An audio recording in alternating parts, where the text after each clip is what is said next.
Hello, happy Wednesday, and welcome to ABC's Equity at Work webinar series, where today we have the wonderful opportunity to talk about equity in performance evaluations. This webinar series is meant to provide resources, tools, insight, to navigate spaces in work that may not show up equitably for Black professionals.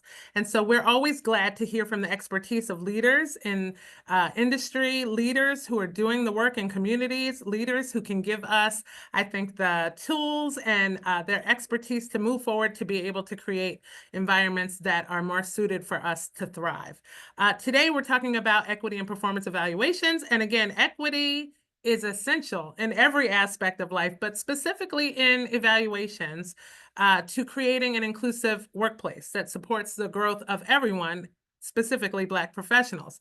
Implementing equitable evaluation practices allows organizations to ensure that every employee is assessed fairly, regardless of their background, race, and ethnicity or identity. This includes eliminating biases in performing assessments, establishing clear criteria, and involving diverse voices in the process. By prioritizing equity in evaluations, organizations can build a culture of belonging, inclusion, and lay the groundwork for sustainable equity. So I'm so happy to dive right into this lunchtime learning and conversation series with you today. And I will invite our esteemed guests to join me on camera.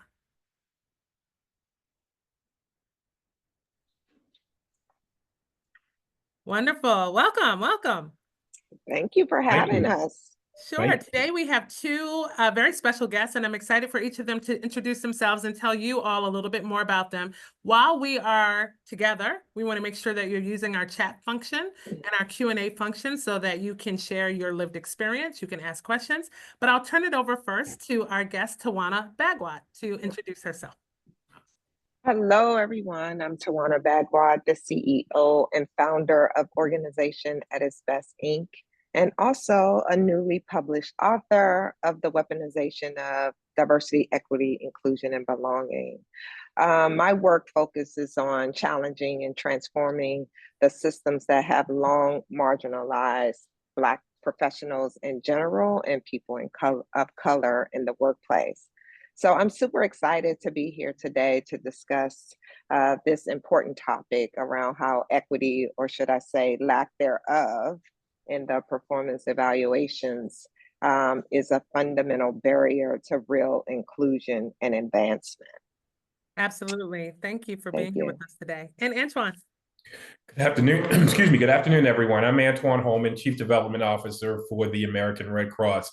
It's a pleasure to be here with you guys to discuss the diversity and equity in performance evaluations and reviews. I believe it's critical to foster fairness and inclusion in the workplace. So I think it's incumbent upon us to make sure as leaders that we do what's necessary to make sure that this happens for everyone as they move forward. Because what happens from this, it thrives growth, it thrives value. People feel like they're more valued than they did before when they came to work for you. And your whole goal as a leader is to get people to feel like they're valued and to walk away like they've done something positive to help the organization.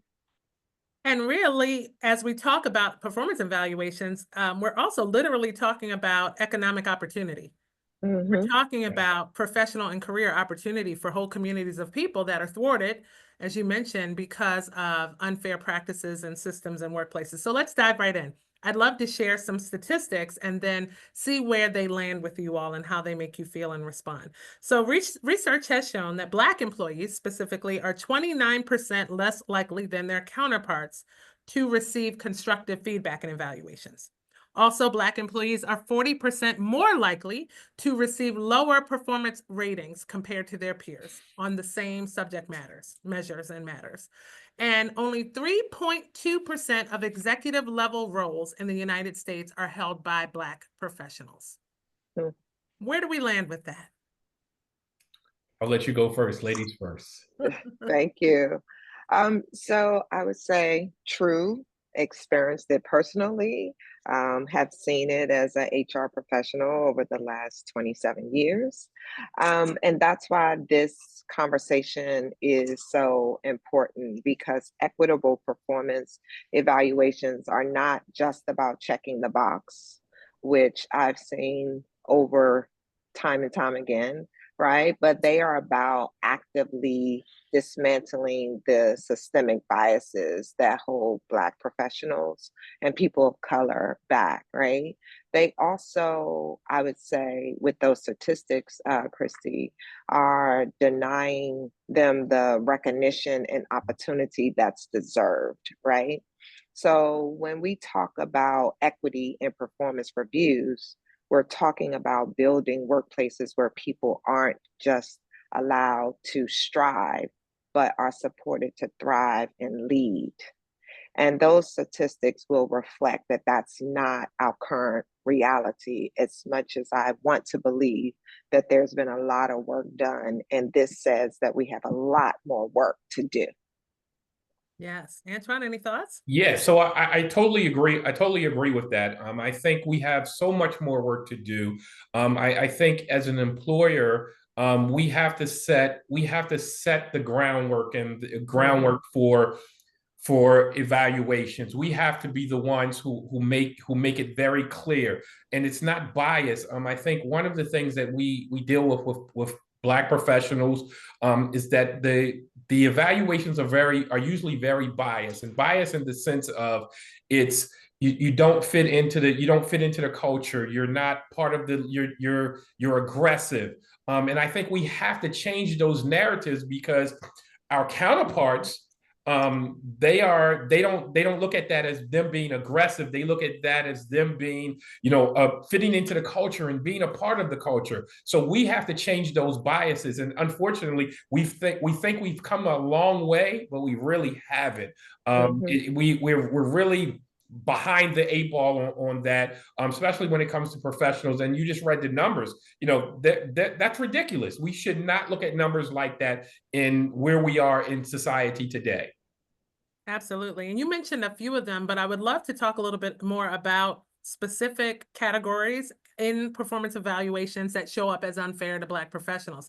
A lot of times I think people think, well, if things are standardized, that's what equity looks like, right? Like if the same form is used, that's the best the employer can do. It does not factor in the biases of the person who is subjectively performing the evaluation. But there are also some pretty known categories where Black professionals can suffer in the evaluation process. You mentioned being deemed aggressive and not fitting into the culture, and those were two that showed up for me. I'd love to give you all the opportunity to talk about a few more, and then I can supplement with some of the research. Go ahead. One of my favorite is the cultural fit, right? I actually spend time translating those code words, right? So this concept around cultural fit is often code for conformity, right?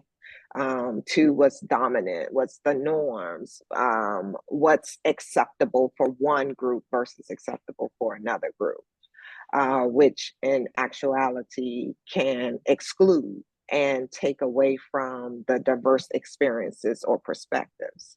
And so when I'm in conversation as a HR professional with leaders, having discussions around, how did we go about this evaluation? And because I get the opportunity to run the numbers and be able to break down where I'm seeing disparities amongst levels, amongst tenure, age, ethnicity, you name it, you can clearly see where there's a trend. And one of the reasons is about this fit as a standard. And it has now become a weapon used to silence different ways, right, of thinking and being. And I think it's super important for us to rethink how we define it, right, and assess culture, so that we are celebrating contributions from all backgrounds. But that cultural fit for me has become now a scapegoat for a lot of things not just performance evaluations. I think the other thing that is super important for me to lift here that I seen around this justification of a lower rating, if you will, for cultural fit is there is a defined norm, but it's unspoken. Mm-hmm. Okay.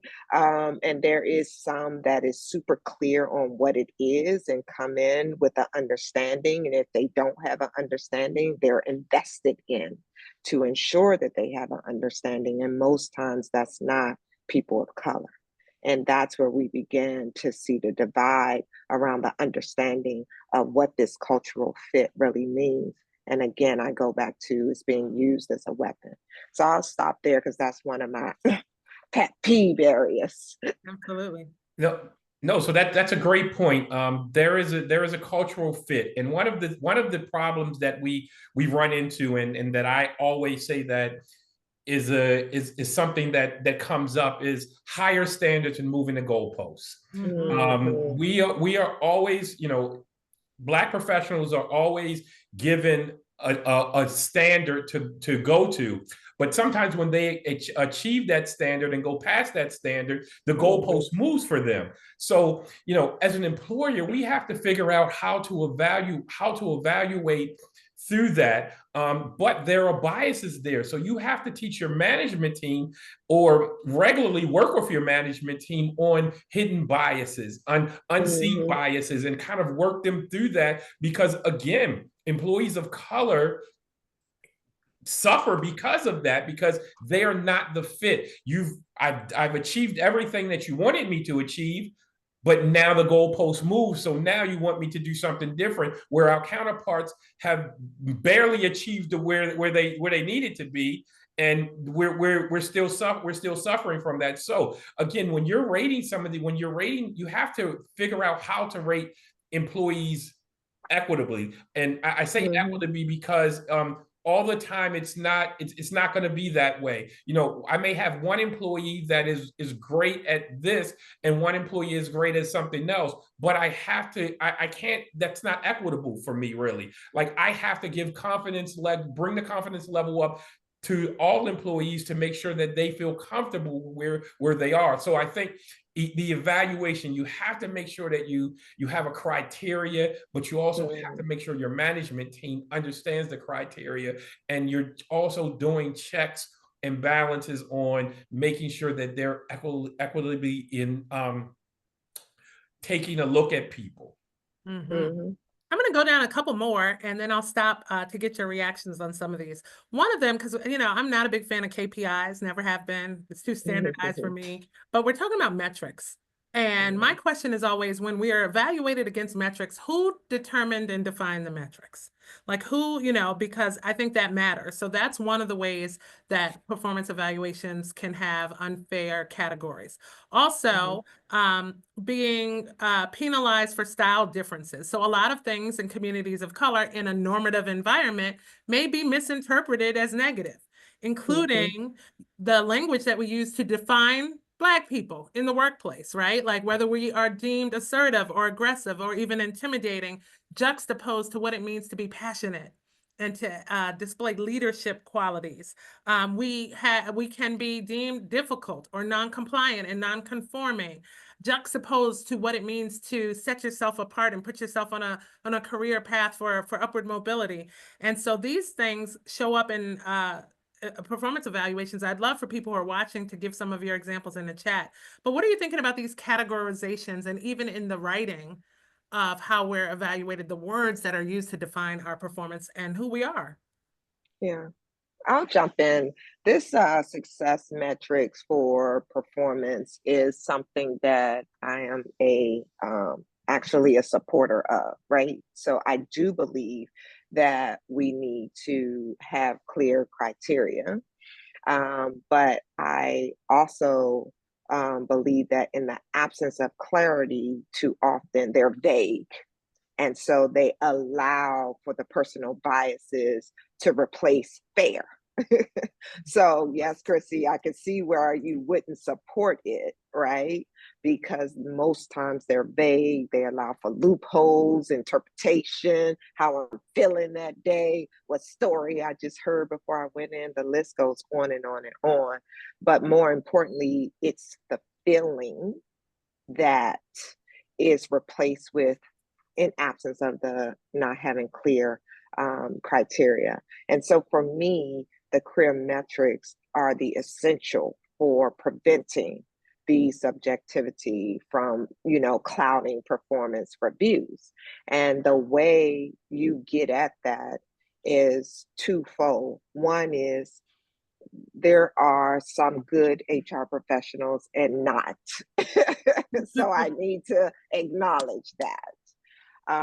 And where I find the downfall occurs in getting those criteria to be super clear, and that the language has evolved over time too.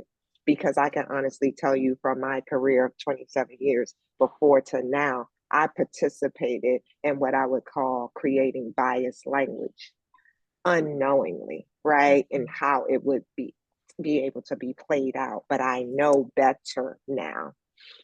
And I would say there's some professionals that have not evolved with that. So going back to not only the language in which that we're using for the metrics, but giving training, right? As you just said, on who's doing the evaluation and are they qualified to do the evaluations. And just because you are a manager of others doesn't qualify you necessarily to be a manager of others, let alone evaluate people.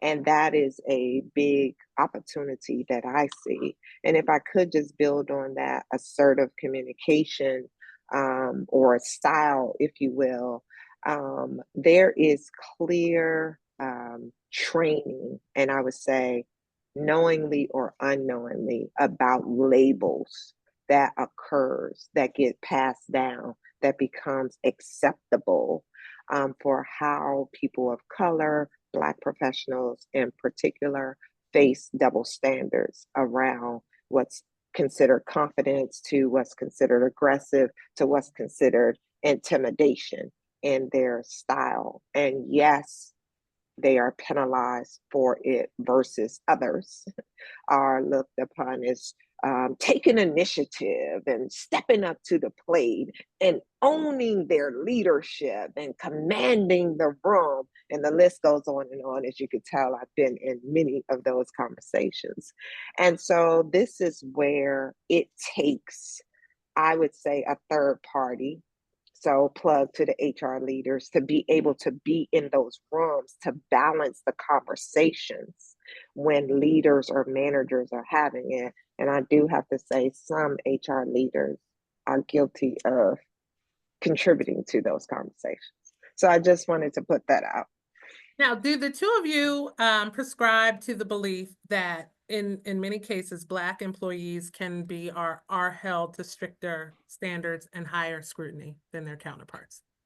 Oh, 100%, 100% they are. And she just said something so valid. Because you manage people does not mean that you should be managing people. Right. And that's where we look at the higher standards, and then we can piggyback into that. That's where we look at the higher standards at, because your manager feels intimidated by the person that's sitting across from them. One, that they feel that they're going to take their job, or one that they feel that they're going to exceed to where this person is right now. So you have to, as a leader, in doing evaluations of people, you have to be able to be objective, but it's kind of a give or take, though. Sometimes their objection is, or being objective is, how they feel in the morning. And she just said it, how you walk into the office this day and you've had a fight with your spouse coming in. So now everybody else is going to reap the benefits of, or reap the negative benefits of that argument. So you have to teach leaders how to be able to separate between the two.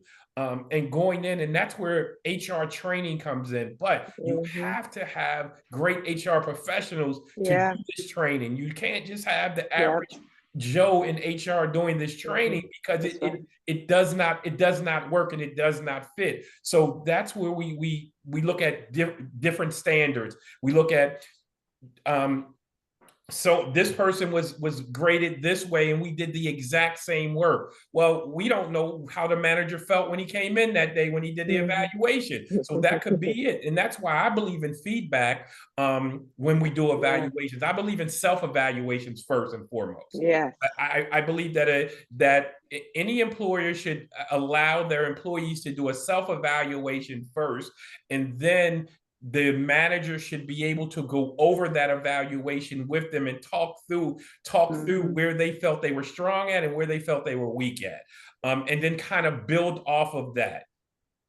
I agree so much. And there's some Great. comments in the chat that are talking about some of the difficulty Black professionals are facing in the workplace, including one that says we're not allowed to display confidence. And I really agree with that. I feel Mm. like we don't always have the privilege to be confident, right? Because we have to excel, work twice as hard, be the best, but also somehow embrace humility around that too. Mhm. What are your thoughts about that? That one for me is tricky because I don't know any other way to be. So, I agree with those comments. I have seen that play out. And one of the things that is super important for me when I'm coaching others around this statement is I share with them authenticity is critical. In the absence of it, you will suffer internally, externally. And so you got to choose. The other thing that I encourage is lots of questions, lots of documentation. Most times people see others creating a case on you, but documentation beats conversation. So Mhm. a clear work plan, a clear job description. That's how I enter the conversation. Here was my job description. Here's what my work plan is. I have just turned the corner so much on job descriptions, even in the hiring process. You should know what your job description is. Now, it does say other, work assigned, but am I meeting these expectations? Is this what you are evaluating me against? Where did I miss? I want to have those conversations. And that for me is where I take the emotion out and I try to inject actual facts. And through that conversation, that's where I encourage that confidence to continue to build because we are now aligning on, regardless of how I feel about you or me. Was these things done? Did you write this job description and you changed it along the way? Job description, job description, job description. I want folks to start to become even more familiar with.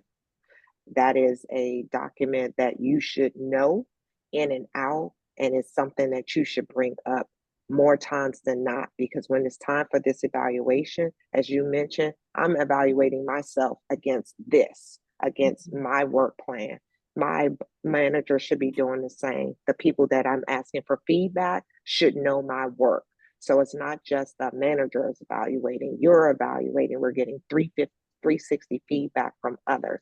And that's what we should be aligning against. And then we can get clear on where there's a gap or outages. Go ahead, Antoine. Confidence is a tough thing. If you have it, you have it, and sometimes if you have it, it can be taken away from you Yeah, chipped away. because of the environment that you're in. One of the things that I would always say is try to find yourself a mentor within an Yeah. organization. Try to find somebody who can give you corrective criticism and help you through the process of navigating through the job environment. Mm-hmm. So once you find those things, I think that helps you. If you lose your confidence, it helps you build your confidence back up. But I also agree with that. You have to know your job description. Mhm. There are so many times, and I can give perfect examples for myself that I've walked into positions that I didn't have a clear-cut job Yeah. description. So when the evaluation process came, I wasn't really sure what they evaluated me off of, but what I did know that I did the job that I thought I came in to do. Yeah. And that could have been 100% wrong because I didn't have the proper job description. So I agree with you. You need to have a job description, and you need to evaluate yourself off of that job description. And when I talk about feedback, that's where your feedback comes at. Well, Yeah. I had this, and this here, and this is Mhm. how I fared against those metrics. So where did Mhm. I go wrong at? Help me Mhm. to understand where I went wrong at. So I'm going to bring something a little bit controversial into the conversation. Yesterday, I had a conversation with philanthropy organizations in Maryland. And one of the things that I brought up was that funding for Black-led, Black integrated organizations had not increased with the rate of them putting Black people in the program manager positions, right? Mm. And they were Mhm. like, you know, and in some Mhm. ways we pointed out to the funders that Black people in the positions were serving as gatekeepers, in fact.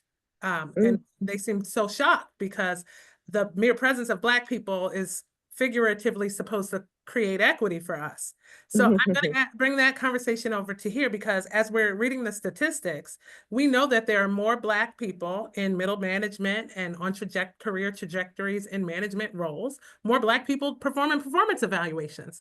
Mhm. However, many people would probably stand and tell you that the bias has not, you know, and the inequity in evaluations has not been eliminated because of the presence of those Black people. I'd love to know your thoughts on that. I have thoughts to share, but what about when we're evaluating each other and we're holding each other to inequitable standards? And what does that look like? And how do we have that conversation?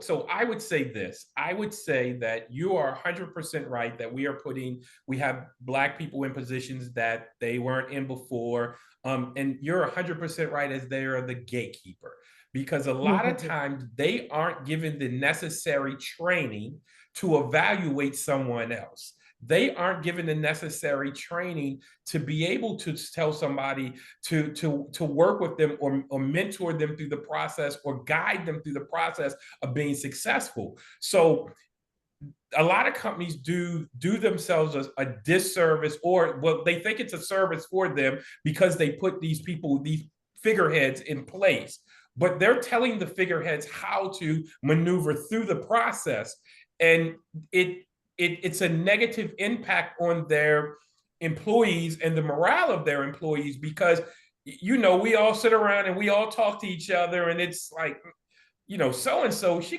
couldn't manage her way out of a paper bag. How is she managing a team? But she's managing a team because she was okay with the okay. She was Mhm. okay with the get along, and she Mhm. decided that it was better for her. And again, I get it. Sometimes people feel that it's better for them. That's how they're going to move up. But I also believe that if we have to reach down and make sure that other people are okay as well as we're moving up, because I live by this one firm rule: is that the same people that you step on going to the top are the same people that you cross as you're falling to the bottom. So you need to be able to make sure other people are okay and be able to pull other people up. And in the positions that we're both in, or all of us are in right now, we're in the positions to do that. So we have to be very objective. We have to make sure that we are semi-vocal or very vocal. I'm okay with being vocal. I'm okay with my team coming to me and telling me that they don't think this is fair. But what I also ask them to do is, when you come to me and tell me that it's not fair, don't just say that. Come to me with a solution to the problem as well, so that I can also try to figure out how we change the dynamics here and how we make it better for somebody else. We're only stewards in the position that we're in. We're in a position to make it better for somebody else. So And if Tawana, I I could walk just in the feel, room. I want to okay, give you, I want to give you a okay, prompt. I walk in the okay. room and I see someone who looks like me and I sigh, you know, a sigh of relief because I finally feel like my fairness is at the table, but it's not. Why? Mhm. Oh, Chrissy. So I'll build on the comment that was made, and I believe that we do have an opportunity around training. But what I also believe is that we are rewarded for um, mimicking the practices of others, Mhm. right? And so, in doing so, there are some that would say, I'm not willing to risk what I have acquired for someone that looks like me. There are other conversations that I have challenged and been a part of that says I'm the only one and I have to protect to ensure that whoever else come have to have the same thinking. Then that won't rock the boat. So let me be clear about what the thinking is I'm referring to. And then there are the true gatekeepers also lead the hazing process Mm. because that's what it lives like. We have an unspoken hazing process that happens. I have lived it, I have experienced it, and I try like hell to not be a part of it and call it a thing when I see it. So, although you may walk in a room and see someone that look like you and go, okay, I'm not in it alone, you should not automatically assume that that's the same way that they're feeling because there are others who want to be the only.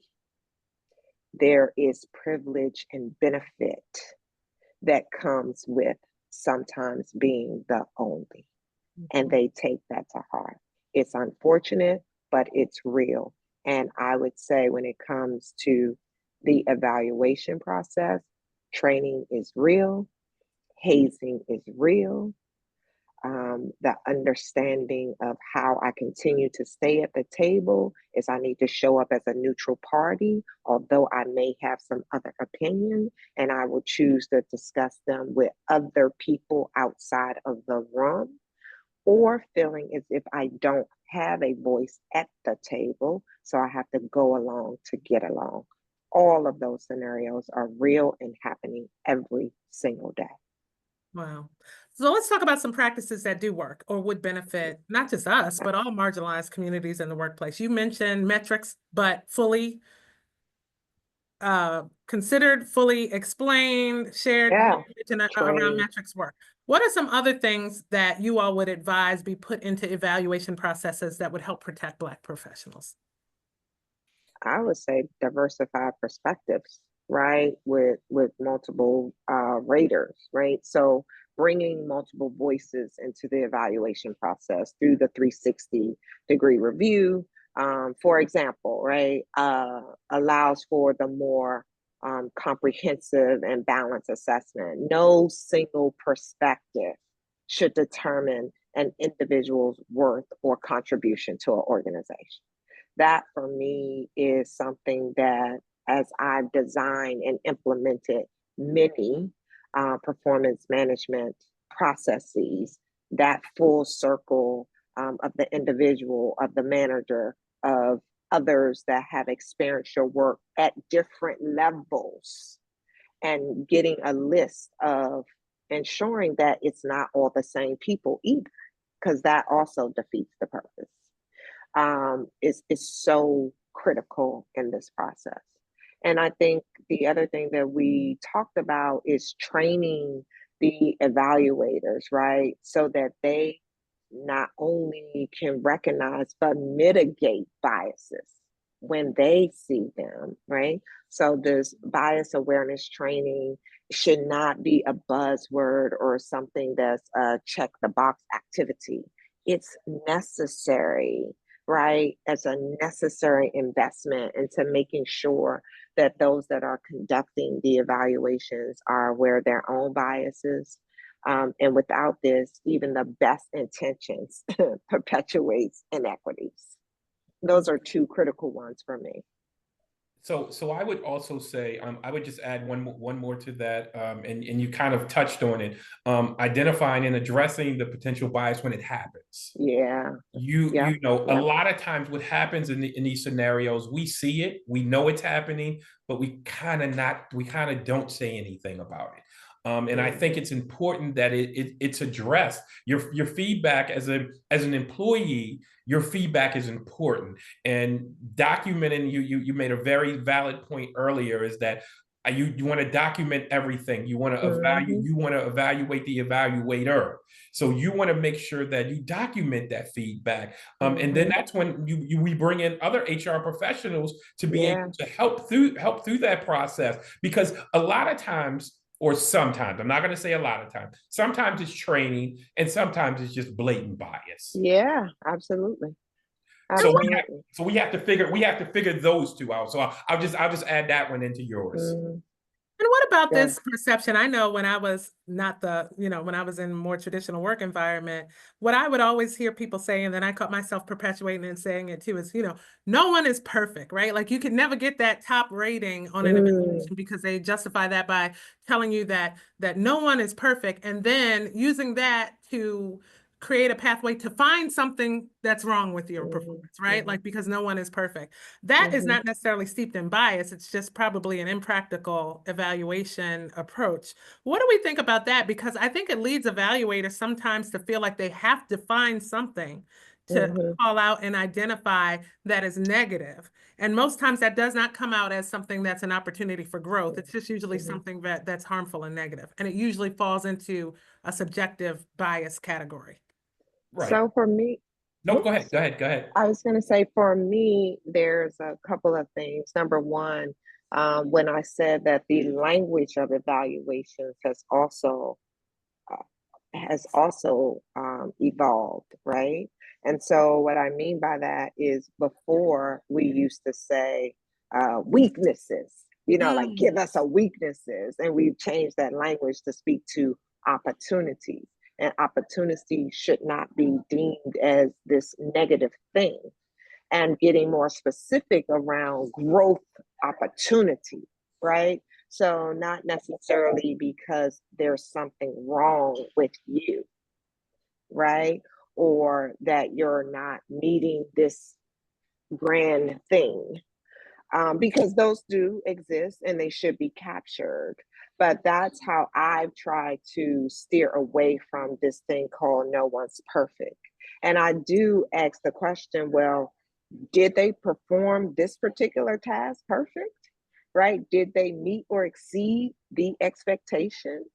Did you evaluate them according to the rating scale that you gave? And are you looking for something that's not there? I lead calibration conversations around performance, and these are the questions that I, as a HR professional, that I'm encouraging the other HR professionals that should show up as the one that is non-biased, because these people aren't directly reporting to them. So they shouldn't have an agenda outside of ensuring that it's fair and equitable. So that's the way that I think it should be challenged. And I think the language needs to reflect that, and it should be defined and trained accordingly. But if it's nothing there, we should be okay with that. Right. And I agree with you. Nobody's perfect, but did they meet and exceed the expectations? Right. And so is that perfect? Well, it could be, I could deem it as perfect if you Mhm. met and exceeded the expectations. I always, one of the things that I'll go from personal experience, I always ask people, what do you feel you could have done better? And I don't use that against them. I use Mhm. that as a building tool so that I can get them help to figure out to get them help to do better. Mhm. I think we as individuals, we are never satisfied with where we are. I think Right. we always want to do more and to do better. So Mhm. I give them the opportunity to tell me Mhm. what they think they could do better, and then I help them in that process of being better instead Yeah. of using it against them. So we know this is a big deal to Black communities and professionals. Mhm. We talked about this is what creates economic disparity through career Right. stagnation. Also, we know that specifically, I read a statistic in Maryland that Black women leave most jobs before they ever get their first promotion or evaluation, right? Like Mhm. because there's no career opportunity and the ceilings exist. And so this is a big deal. Let's talk about how companies should be auditing these processes to look for trends of inequity. You know, you don't have to wait for the EEOC to come knocking before you can start to identify trends. What kind of investment in auditing some of these practices should companies be making? So I think that, you know, you just said it. You don't need the EEOC to come knock on your door. You can look at your rate of employees leaving your organization. And we all know employees leave organizations not because 9 times out of 10, not because they don't like the company, but they have bad management.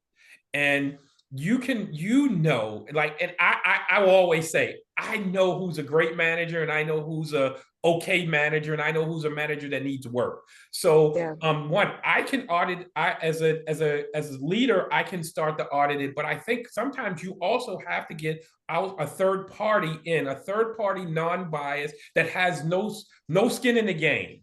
That Mhm. is just in there to try to take a look at what's wrong. And that's how you maintain and keep employees. Like if you don't do some of these things, like audit the review process. You have to audit the review process. Everybody can't have a meet expectations and you're okay with that. Right. Somebody has to be above that. That's a red flag for me. When I Mhm. look at evaluations and I see everybody met expectations, but nobody was exceeded expectations, that's a red flag for me. So did they only meet expectations because you weren't training them enough, or you Right. didn't help them enough to get to that process, or do you not know how to help them? So that's when a Right. third party comes in. And you would think sometimes in these companies that the HR professional would be your third party because they should be non-biased. But Right. what we do know is that that's not always the case. Sometimes it has to go outside it has to be outsourced to somebody who has nothing to do with the company and to uncover some of these issues for you. We did a thing a couple of years ago where we looked at the pay scale, the diversity in the pay scale.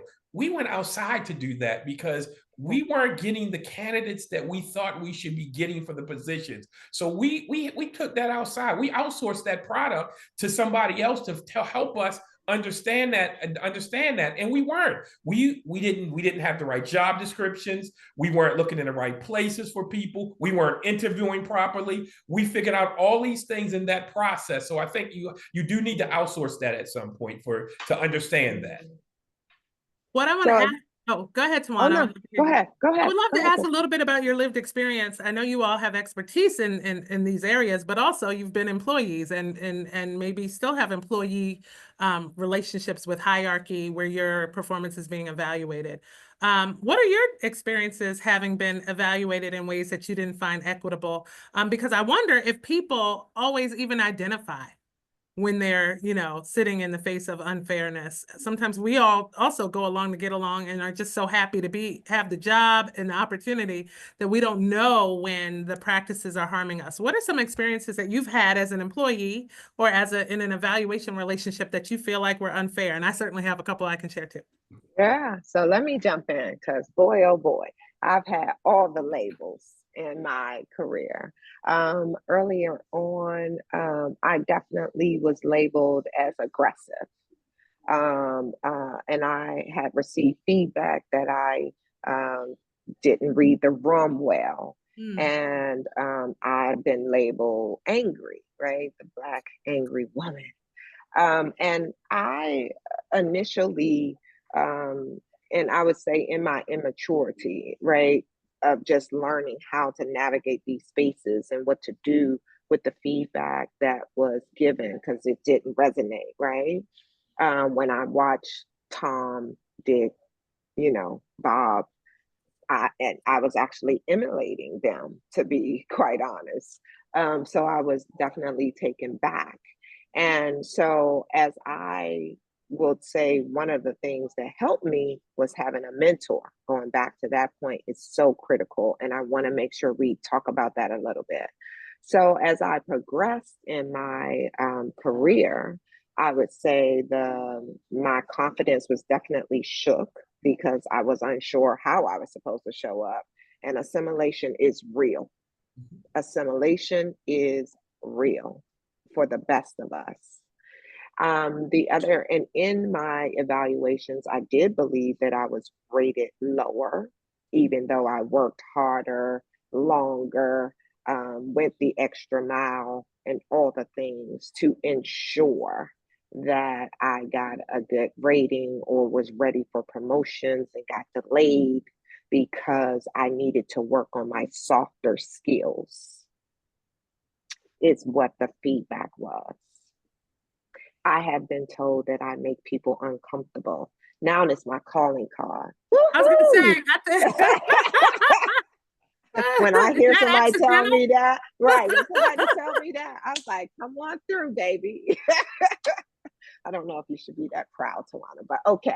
So there was some things that I would say that I was given feedback that I made changes on, and then it did not fit with the core of who I am as a person, not because I'm setting out to do such things, but that is who I am as a being. And those things should not overshadow, right, my ability to perform or to have me to be rated lower when I am clearly delivering against my work plan. Those are real things that I have struggled with in my career for quite some time.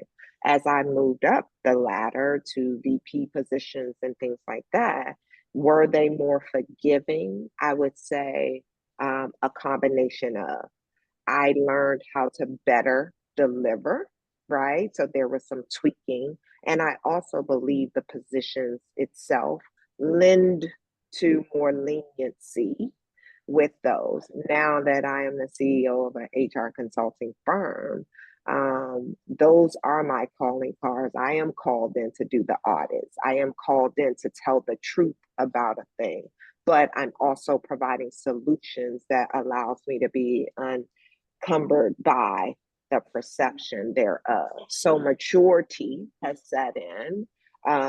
Who I am as a person and my ability to deliver, I think has given some room for that. But it was a hard journey. Hard journey. Sounds like it. Yes. So, and you know, I can just, and as I think back, I can just kind of laugh at this, because I was passed up for a position and was told that I didn't have enough experience for the position. And which was very ironic because if you looked at my resume, you saw that I had the experience for the position, but you gave the position to somebody who probably did not have anywhere near the experience that I had, but it was because you wanted the certain person in that experience. I've also been told that, you know, I'm intimidating. I am, you know, I walk into the room and I intimidate people. Well, you know what? Like you said, Tawana, at this point in my life, that's my calling card right now. Right. That is my calling card. I'm okay with that. But I'm very confident now about who I am and how I am. And I'm not gonna let myself be torn down by somebody who I don't feel has the right to do that. So I walk into the room with the confidence, the swagger that yes, I am the smartest person in the room. I may not be, but I am. And I feel that way. And I think, you know, going through working with mentors, having people who direct me, having people to be able to sit down and talk to me and say, hey, this is how you do it. This is how you maneuver the room. This is how you work the room. This is how you do it. So I think that is the key, and I will always lean back on that. Find yourself a mentor. Find yourself somebody that can help you, whether it be at that at your job or somewhere else, somebody outside. But they, you know, again, that's why I always say we're in the position to make the position better for somebody else. So Yeah. my job is always to help and uplift somebody else and give them some of the knowledge that I have and tell them some of the stories that I've walked through. So maybe Yeah. when that happens to them, they're able to walk through the door and keep a smile on their face and not feel like this is the end of the world for them. Absolutely. Listen, you guys have me excited and motivated. How Yeah. freeing is it to ascend to a position and to a place in your career where you can be authentically you, whether Yeah. it's conforming or not? It is. 2 days ago, I was addressing someone who's a partner of our organization, and I mustered up a level of grace that I didn't even want to extend. Like, I was soft, I was pacifying, I was graceful and understanding in the way I issued a little bit of correction for what I found to be some racial insensitivity. And the person came back and was like, "Thank you for that, but in the future, you could be a little bit more diplomatic." And you know what I thought? I was like, diplomatic? I should have just went on and said what I wanted to say the way I wanted to say it the first place. I was already pacifying you now. So you guys are going to make me make a line of t-shirts that say things like "not diplomatic," "no soft skills here," those kind of things. I'm going to give you my example, and I'm going to let that lead us into a little bit of closure, because my example has to do with me feeling like I'm an overachiever, being someone who is high performing. I was in a role years ago, and I had the opportunity to do a self-evaluation. I answered the questions, and I gave room because you're told you're not supposed to be perfect. So I never rated myself at the highest, but always the one next to it, and all those kind of things to try to play the game the way it was designed. And in my self-evaluation, I thought, wouldn't it be great to uplift my direct supervisor, my manager, who, by the way, was not great, didn't deserve the accolades, but I thought that was how you played the game in the evaluation, right? Because I'm going to give you some of the credit for things I've done. I'm going to affirm you to make sure that you believe that I feel these ways about you, and then you'll return that in favor in doing my evaluation. So I did all of those things. I rated myself. I knew I had overachieved. I affirmed the supervisor, even though she didn't deserve it. And when she came back with my evaluation, I couldn't believe it, right? That she did not give the credit where it was due. In fact, she used some of these descriptive words about me non-conforming. One of the problems I've always had on jobs in white spaces is the social aspect of what it looks like. Like when you go to a conference and after the sessions, everybody goes to the bar. I don't do that. My socialization is non-conforming. Some of the things are because I don't drink, but also I never really feel like I have the privilege to socialize the way you do. I feel like if I had a drink, I'd be an alcoholic. And if I stayed up late, I'd be reckless. Or if and so I never did that. And so she wrote about that in the evaluation, how I wasn't a team player. I isolated myself. I didn't get along well with others. And none of it was performance-based. And I had just affirmed this woman in my self-evaluation. And so what I decided to do, and this is the question for you all, is to use that little box at the end of the box at the end. After the supervisor gives you there where you can come back one more time. Right. I came back with and I'm like, HR is going to see this. I just I gave everything she sent for, right? And not one thing happened in my favor after that. So I want to talk about that little box. Because we want to empower people to speak out when it's unfair, to speak out when it's unjust. But is there benefit to using that little box, or does that just place you in more jeopardy to not, experience what you really need to experience? I feel that you should use the little box. I am 100% okay with that. As a leader, I think that is important that employees use that box. I am very cognizant of it when I see it, because and I will sit down with the HR team once it comes across and say, hey, let's dissect this. Let's look at the employee's performance. Let's look at everything about this employee and understand why they wrote this, because I want to know. And sometimes I go back and ask the question, tell me why you wrote this. Explain this to me. Help me understand. And I think you should. I think you have the opportunity to tell your feelings. It could be bad or it could be good. And as far as with me, it's going to be good. I'm going to ask you the questions. You're going to explain it to me. Sometimes people do it just to get back at people. 9 times out of 10 people do it because there is truly a problem, though.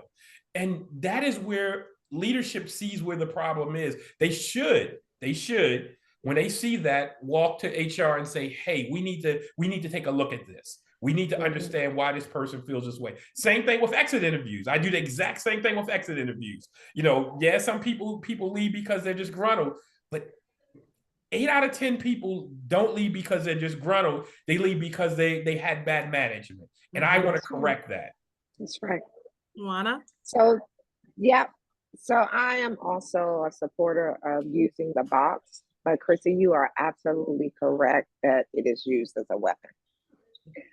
And this is something that I would say that I hold my HR counterparts accountable for. If you ask me, they are the gatekeepers of the process, right? They are the owners of the performance evaluation process. And if it fails, it is something that is broken in the process. And I will also tell you that I know many HR professionals that don't have the weight that that role should carry, right? So I just want to say that the management takes over, shift things around to make it fit for what they want it to fit. But to your point, that is a box that should be of all the things looked at, because you get some insights from there, good, bad, or, indifferent. And that should be considered data and feedback that should be acted upon. The other thing that I would encourage employees to do, that if that occurs, don't wait for someone to come to you. If you were bold enough to put it in the box, then damn it, you should follow up.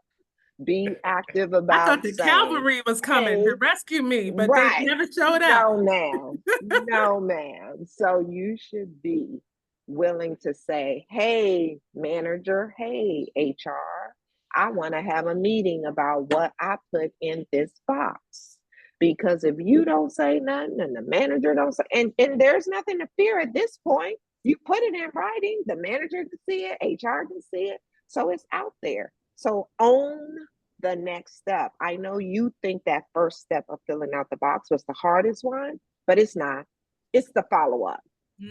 It's the follow-up and it's the follow-through. Because if not, it will get dismissed as, oh, she was just emotional.